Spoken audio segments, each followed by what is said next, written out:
वक्त राजा को रंक बना सकता है और वक्त ही रंक को राजा बना देता है। एक गांव में 3 लड़के रहते थे, राम, श्याम और राजू। तीनों के पिता काफी अमीर थे। तीनों का बचपन बहुत अच्छे तरह से गुजरा था। उनके माता पिता कभी भी उनकी कोई भी मांग को अनदेखा नहीं करते थे। राम के पिता सरपंच थे, श्याम के पिता एक कारोबारी थे और राजू के पिता एक किसान जमींदार थे। छोटी उम्र से ही उन सबको लाड प्यार ने ऐसा बना दिया था कि ना तो उनको मेहनत का पता था और ना ही उनको समय की परवाह थी। अक्सर वह सारा दिन बस घूमते रहते थे। नशे और अन्य भोगविलास में डूबे रहते थे, जिससे उनके गांव वाले भी दुखी थे।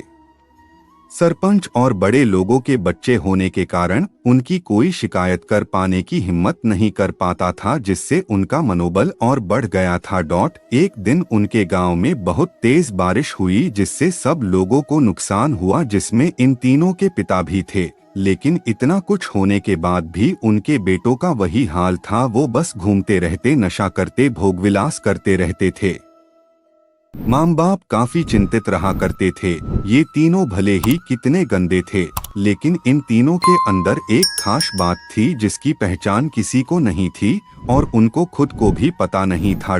राम एक बहुत अच्छा नेता प्रतिपक्ष था, क्योंकि अपने पिता के पास रहते हुए उसको इसका काफी ज्ञान हो गया था, क्योंकि उसके पिता सरपंच थे। श्याम भी इस तरह से बिजनेस की समझ रखता था, क्योंकि उसके पिता एक कारोबारी थे और राजू खेती का काम जानता था, क्योंकि उसके पिता जमींदार थे। पर अपनी गलत कामों की वजह से उन सब ने अपने इन टैलेंट पर ध्यान ही नहीं दिया, जो कि उनकी सबसे बड़ी कमजोरी थी। इस तरह से इनकी बदमाशियों को देखकर इनके पिता उन्हें सिख देने को सोची। तीनों पिताओं ने आपस में बात करी और उसका एक हल निकाला। तीनों पिताओं ने अपना अपना काम अपने अपने बेटों को सौंप दिए, जिससे उनको समय की कदर का पता लग सके। तीनों के पिता ने एक वसीयत बनाई, जिसमें ये लिखा था कि 1 वर्ष के अंदर इन तीनों को 10 लाख रुपए कमा कर देने होंगे, जो बिना किसी गलत काम करके कमाए गए हो, और तीनों को अलग अलग स्थान पर रहना था।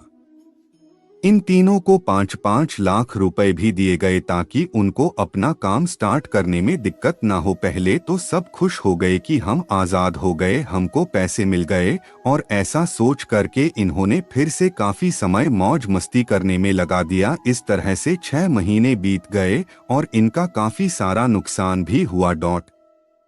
फिर एक दिन अचानक उनको एहसास हुआ कि अगर हम शर्त हार गए तो हम अपनी अपनी जायदाद खो बैठेंगे। धीरे धीरे उनकी चिंता बढ़ने लगी।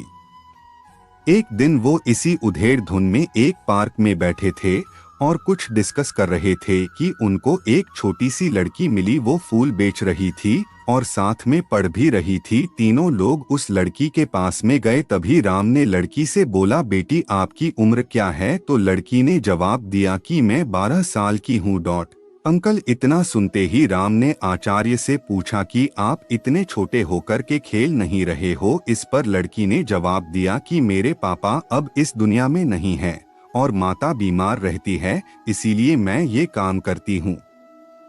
ये सुनकर राम ने अपना पर्स निकाला। उसके पास जो भी पैसे बचे थे वो उस लड़की को देने लगा। उसके बाद लड़की ने बोला, अंकल आप भी फूल ले लो, मुझे बहुत खुशी होगी, क्योंकि मैं अगर आपसे फ्री में पैसे ले लूंगी तो फिर मेरा पढ़ाई में मन नहीं लगेगा, मैं काम चोर बन जाऊंगी, क्योंकि यही समय है जिस समय में अपना भविष्य लिख सकती हूँ।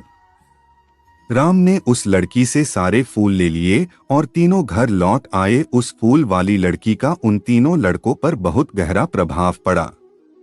रात भर उन तीनों ने उस बच्ची के बारे में सोचते रहे और उन्हें एहसास हुआ कि वो तीनों कितने गलत थे। तीनों ही दोस्तों को एहसास हुआ कि आज भी उनके पास 6 महीने का समय है अपने पिता के दिए गए काम को पूरा करने का और भविष्य बनाने का।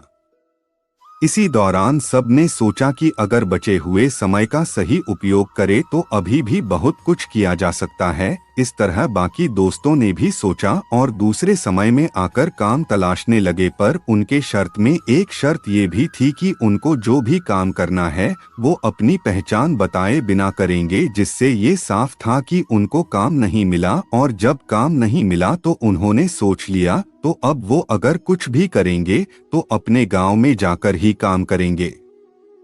भले ही उनके पिता कुछ भी सोचे, लेकिन फिर भी अपने गांव में जाएंगे और अपने गांव में कुछ नए काम करेंगे, भले ही उनको अपने पिता के वसीयत ना मिले। तीनों लड़के अपने गांव में फिर से आए और अपने अपने पिताओं से जाकर के मिले और उन्होंने अपने अनुभव के बारे में बताया और बोला कि वो आगे से ऐसी गलती नहीं करेंगे और वो उन्हें माफ कर दे।